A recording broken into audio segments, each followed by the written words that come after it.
નમસ્કાર, આપ જોઈ રહ્યા છો જેકેએસ ન્યૂઝ ગુજરાતી। વાત કરતો નેશનલ હાઈવે નંબર 48 પર વાહન ચાલકો થયા પરેશાન। નેશનલ હાઈવે સર્વિસ રોડ બિસ્માર હાલતમાં છે। ગુજરાત બહારના વાહન ચાલકો થઈ રહ્યા છે પરેશાન।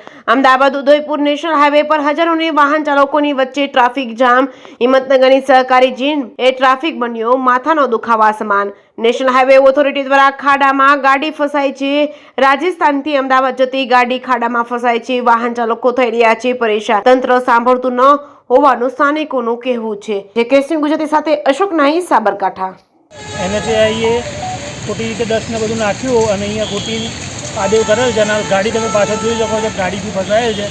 વારંવાર રજૂઆત કરવા છતાં તંત્ર અને આના અધિકારીઓ જાણ નથી કરતા, ધ્યાન બી નથી આપતા।